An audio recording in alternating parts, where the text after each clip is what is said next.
the starting point is helping realize that hiring is a business goal. It's a business outcome. Just like revenue or customer growth or customer experience or user percentage, whatever it might be, recruiting has to be one of those top line goals and measured. And when you get it put into that echelon, you get the treatment and visualization in the same way. Welcome to Offer Accepted, the podcast that elevates your recruiting game. I'm your host, Shannon Ogborn. Join us for conversations with talent leaders, executives, and more to uncover the secrets to building and leading successful talent acquisition teams. Gain valuable insights and actionable advice from analyzing cutting-edge metrics to confidently claiming your seat at the table. Let's get started. Hey everyone, Shannon Ogborn, your host here. This summer, we have been resurfacing episodes that feel just as relevant today as when they first dropped, and we're closing it out with one of our very first episodes we ever released. In this conversation with Adam Ward from Growth by Design Talent, we dig into what it really means to be a trusted advisor in talent. Over the last 2 years, we've seen some real progress around recruiting seat at the table, but lately, some of that momentum has started to slip.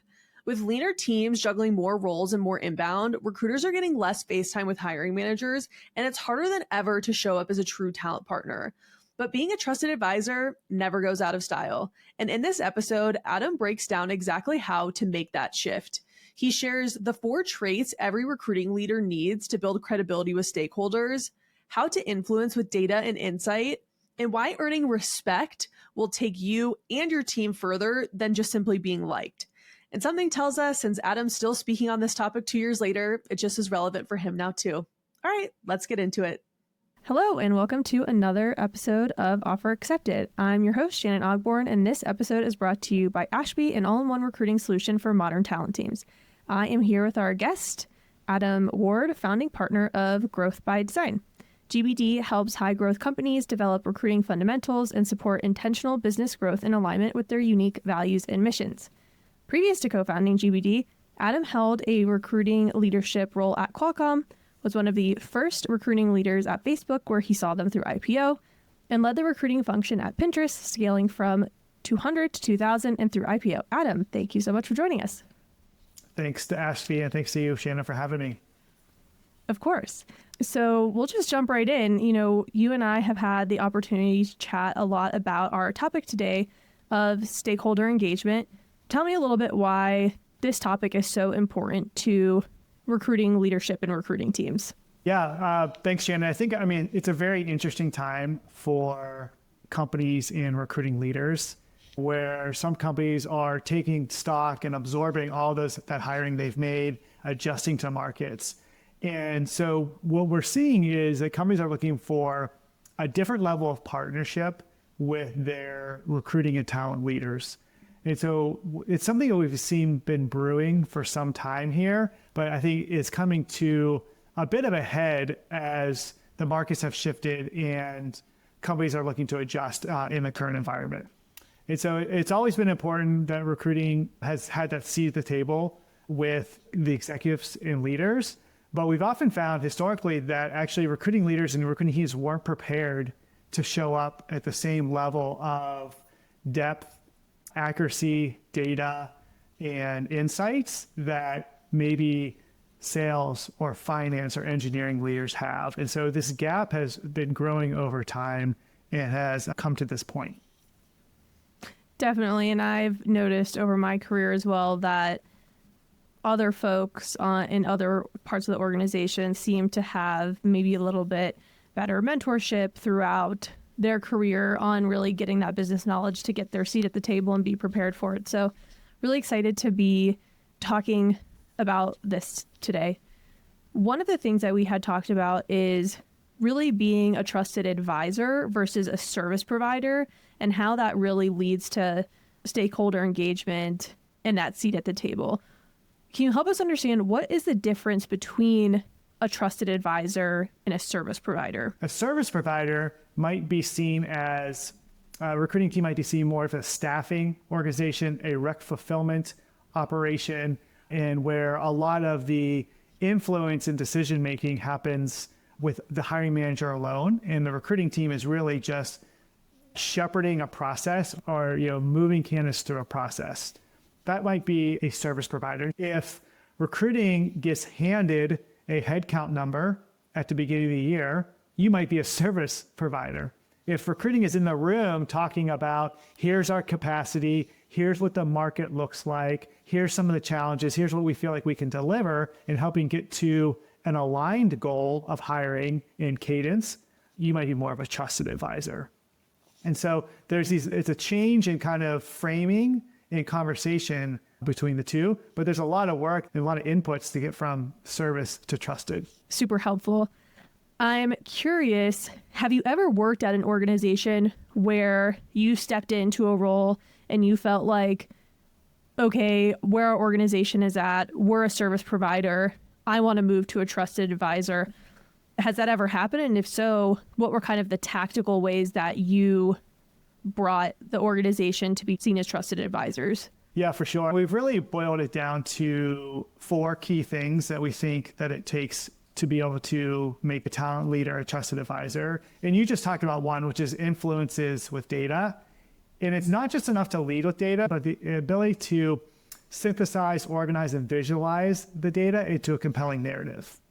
So bringing the data to say, hey, here's what our recruiting capacity is, but actually be able to show that in a visual of, hey, if we want this many SDRs in the building at the end of Q1, here's the work it's going to take, and here's the gap in capacity we have today, and then actually bringing actual solutions. And here's 3 things we could do to close that gap. That's a trusted advisor conversation where you're like, hey, we are committed to helping you get the right sales leaders and helping drive the business, but here's where we need help. Here's the things we're going to need to do in advance of that. The second would be thinking about market insights. So a leader who, a trusted advisor has a formal and informal network of peers in the relationships that they can tap into to bring real-time insights and benchmarking data to the executive or to the leader. A trusted advisor is continually building relationships and networks with peers in other companies and other organizations like GBD and others so they can get those real-time insights and benchmarking data. Okay, so we have influences with data, market insights. What other attributes do you see that are really important for this? Yeah, we're kind of going into more around shared accountability. So we're big fans of the phrase of what gets measured gets done.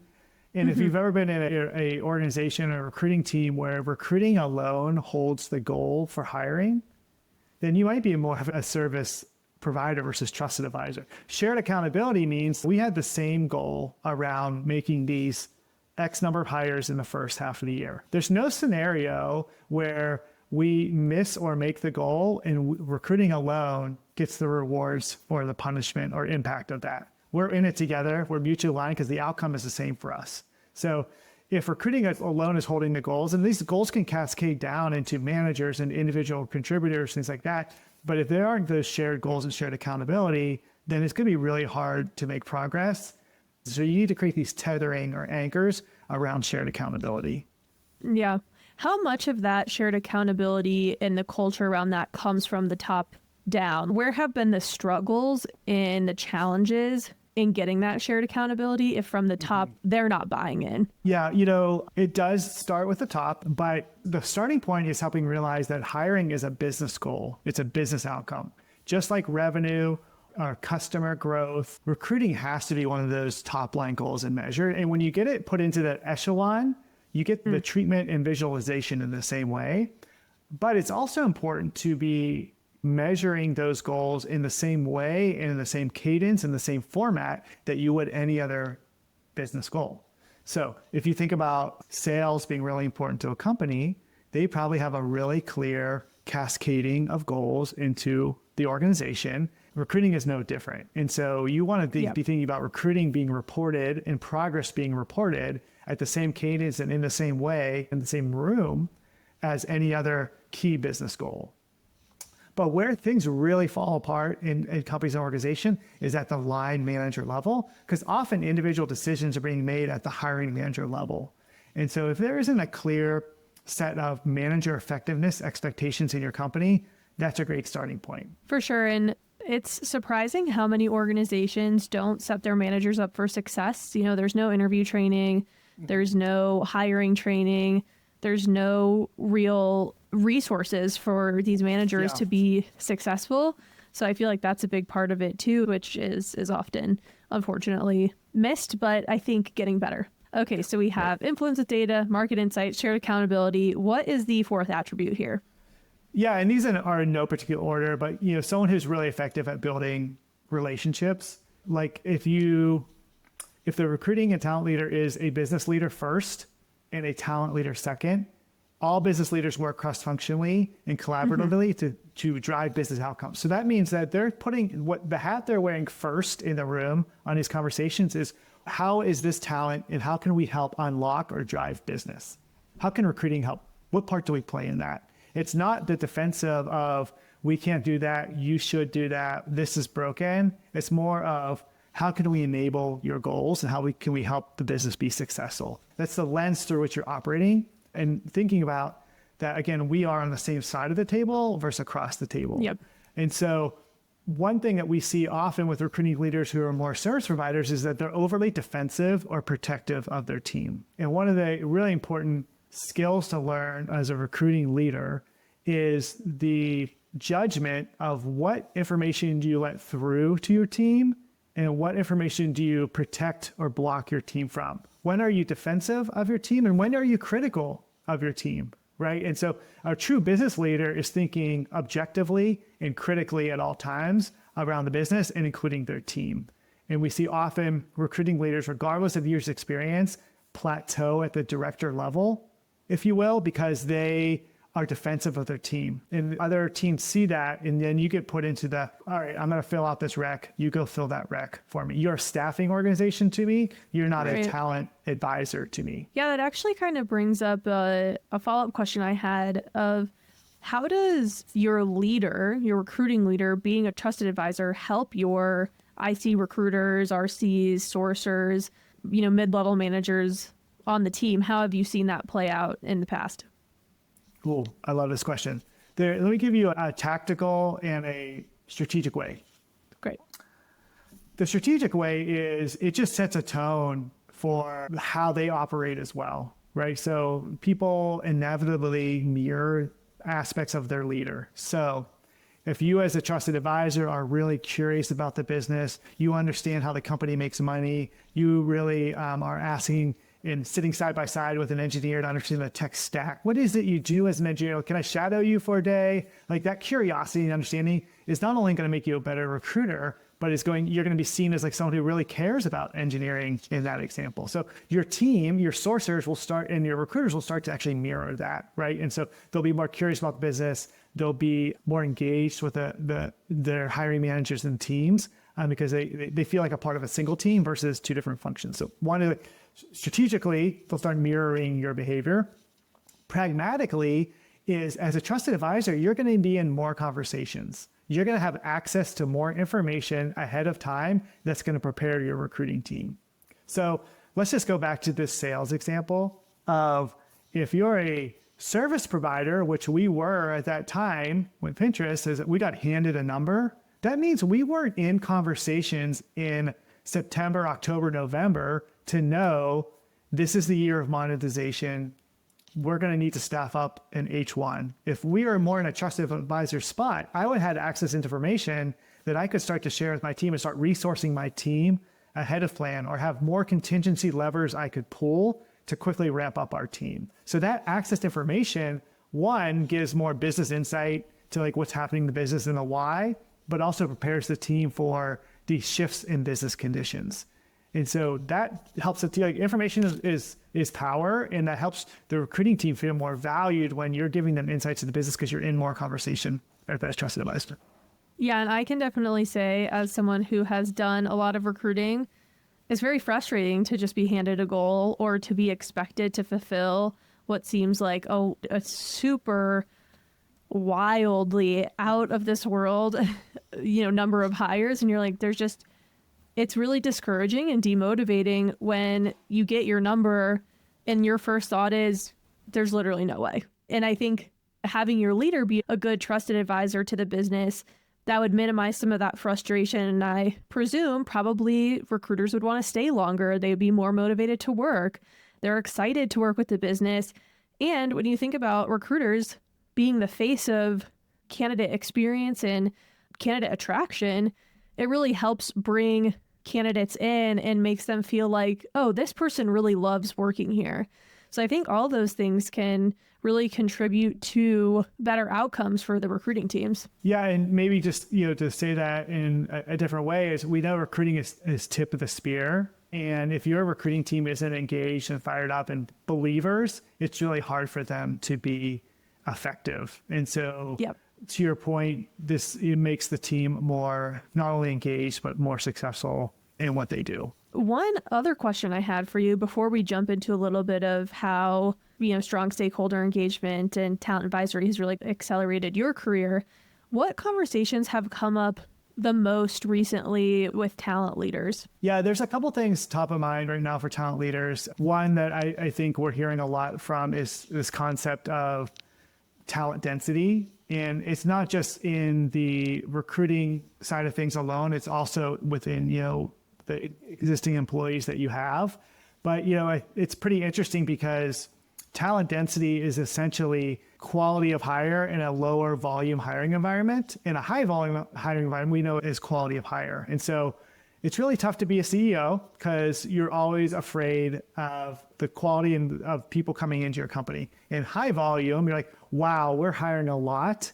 I'm worried that we are lowering the bar to meet a hiring number. When they are low hiring environment, you're like, wow, we have a lot of people interested in coming to work here, a lot of referrals, a lot of inbound. How do I know that we're seeing the entire market, that we're hiring the best one, right? So it's like, damned if you do and damned if you don't. It's a tough way to live, but that's what it is. And like the recruiting leader is often the beneficiary of that anxiety. So a lot of the companies we're talking to who think really critically about talent are thinking about this concept of talent density. And how do we have surety that we're hiring the best person when it's a more favorable market than it was? And a lot of the times it does come back to really structured interviewing and really getting clear on what you're looking for in a candidate. So we see larger companies spending time and resources into these job analysis. Job analysis is like a real deep IO-psych approach to thinking about and studying the actual employees in the company of like what success looks like and what are the characteristics, what are the transferable skills that make someone really good at that specific job, and then pulling that back into the assessment process. That's a larger company concept and a great one. And most companies that think really critically talent will eventually get there.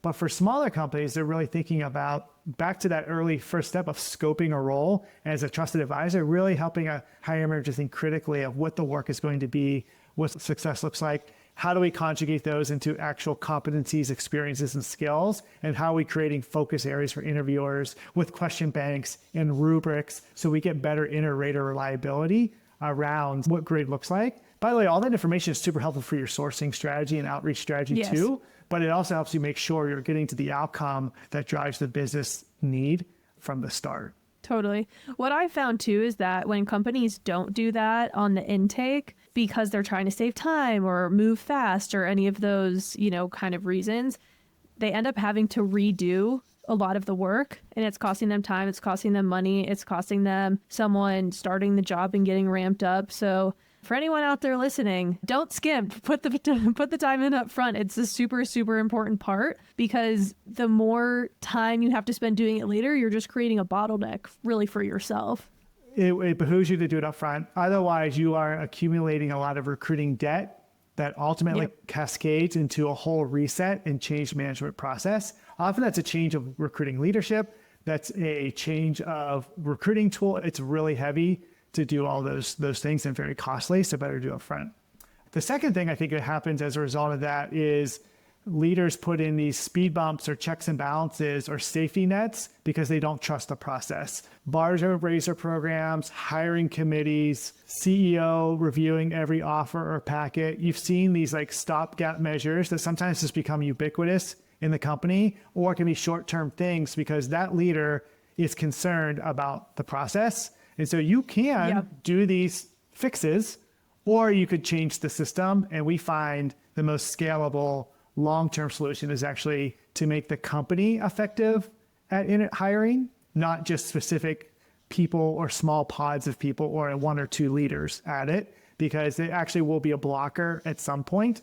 And when you think about creating a culture of talent in recruiting, what message is that sending to your interviewers or hiring managers if you're removing influence or decision-making into the hiring for their team, it is done by a third party? That's an interesting message. I think it sends back to the system. Obviously, companies have been wildly successful with these programs, or maybe they've been wildly successful despite these programs. It's hard to say. For sure. Yes, I did work at a company where most of those things were in play, and it's very, I mean, it made the process probably a lot longer than needed to be. And we lost, I think, out on a lot of great talent because we were too slow. And it's a hard thing to measure. It does make sense to take time to make the right hire, but it's hard to think about the false negatives or false positives that might have happened or what the opportunity cost might have been in those. It's a hard thing to measure. But I do think if you're a founder or leader thinking about what culture do I want to create here in terms of talent, it's an early design decision I think it's important to commit to. Exactly. And then at any time, a new hiring manager, a new director in a different business unit could step in and say, okay, I know exactly what I'm doing here. There's a clear process. I feel confident and trust this process because it's been working and the other leaders have bought in and believe in it. So that's important too. Amazing. Well, I would love to hear just a little bit more about how strong stakeholder engagement and being a talent advisor has really helped you accelerate your personal career trajectory. Yeah, and I feel like it was a lesson I wish I'd learned earlier. I feel like earlier on in my career, I felt more of a pull to agree in the room. So, Adam, we need recruiting to hire 200 people. I'm like, great. And then I go back to my desk like, how are we going to do that? And I think what I learned over time was actually thoughtfully thinking about how to push back or bring insights and have a conversation around that. You actually helped me gain more value with them and value for my team.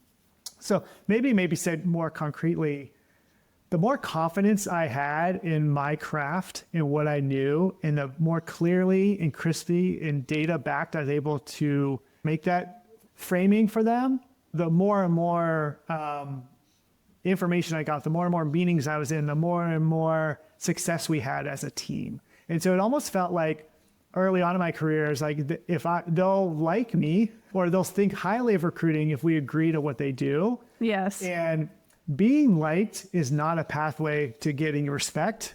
Getting respect can be a pathway to also being liked. And I had this when you think about how people's personalities are driven, or if you think about strengths finders, things like that, a lot of recruiting leaders are in this woo, might be a strengths finders one, protagonist. That's my number one. 60%. Woo is my number one. And so think about woo is, and why you're kind of maybe drawn to be in recruiting is, love working with people and love meeting new people. But part of it is also insatiable need to be liked, right? And what I learned through mistakes that it wasn't enough to be liked, wasn't a path to success or gaining influence, but building respect was. And so respect was meaning understanding my craft, being a business leader, being self-critical, also knowing, having first principles and being structured thinker and knowing when to kind of anchor in and hold the line on certain things and why, and not for moral reasons or any other reason, but principally, that's what you believed and felt was the right thing to do, got me a lot further than, and almost not caring if people like me actually led to being more respected and probably liked than just being seen as he's a nice guy, that's a nice team. And that feels a little bit like, let's put baby in a corner. Mm-hmm.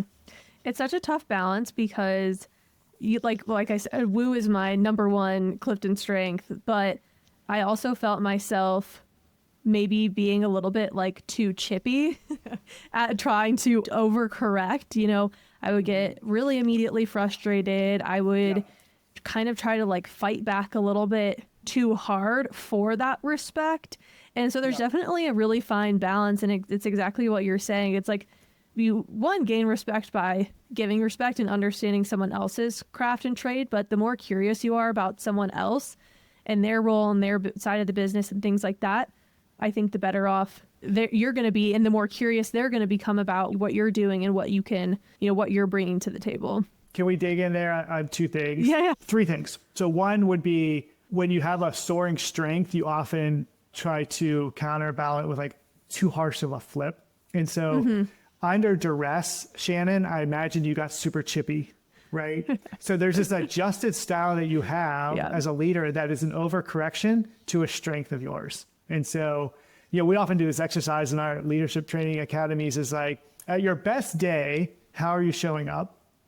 Exactly. On your worst day, how you're showing up. And I imagine you and I on our worst day would show up as very like curt, chippy, a little grumpy, short with people, right? And that was like an overcorrection to when you fall off the cliff of woo, right? There's like an underbelly of this, like you're overwooed. You're overwooed, and so which is underwhelming for everyone. And so what you understanding your strengths is really important, but also understanding the dark side of it.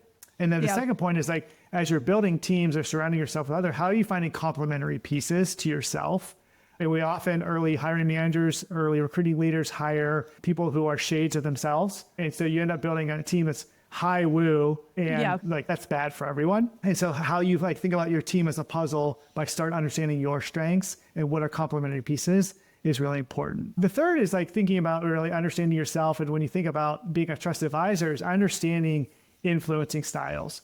So no different than when you're a manager. One thing that early managers learn the hard way is people need to be managed in a way that they need to be managed, not in a way that you would want to be managed, right? Yes. And if you're an early manager, we're probably all laughing ourselves like, oh my gosh, I was such an idiot early on as a manager. I was recognizing people in front of their peers because that's how I like to be recognized. But like, oh my gosh, that could be mortifying. It's like the love languages. Yes. So understanding your influencing style is really important, but also understanding how your leaders or stakeholders need to be influenced is really important. So there's 3 influencing styles. There's rational, social, and emotional. So rational means that you're using logic and using data to persuade. You appeal to authority. Negotiating or trade-offs is really important to them. So it's rational. Social is like you really get to know them. You kind of build rapport. You want to leverage that rapport in a relationship. You're seeking their consult. Tell me like, oh, I'd really love to know your opinion on this. Or you seem to be an expert in this area. Can you tell me more? Can you give me some advice on this? That's social.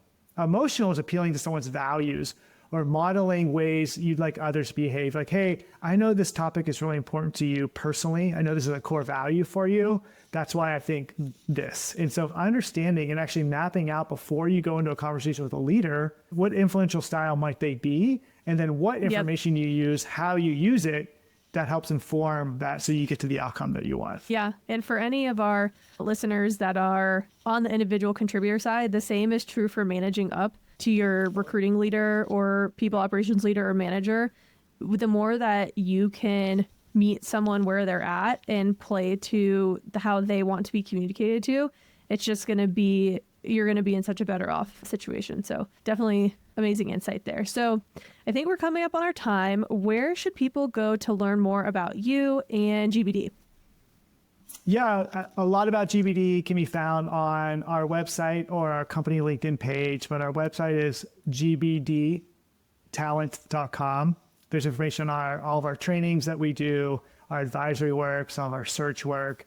We have a blog off of there as well where we share a lot of these findings and frameworks and things that you can leverage either as a recruiter, emerging leader, or current recruiting leader. So a lot of great information there. And obviously you can follow us on our company and LinkedIn page. We have a monthly community newsletter that we publish with information around this and really great topics along other industry news. So I would definitely invite you to follow us and become a part of our recruiting community. Amazing. And how about you? Just in case people want to follow you directly. Oh, yeah. You can follow me on LinkedIn. It's Adam Ward, hopefully easy to find. Adam P. Ward is the handle on that. And that's generally where I'm sharing most information and insights, and happy to connect with all of you there. Awesome. Well, Adam, thanks again. We really appreciate you spending some time with us today. It was great having you on Offer Accepted, and thank you all for listening. We'll see you next time. Thank you for having me. This episode was brought to you by Ashby. What an ATS should be. A scalable, all-in-one tool that combines powerful analytics with your ATS, scheduling, sourcing, and CRM. To never miss an episode, subscribe to our newsletter at www.ashbyhq.com/podcast. Thank you for listening, and we'll see you next time.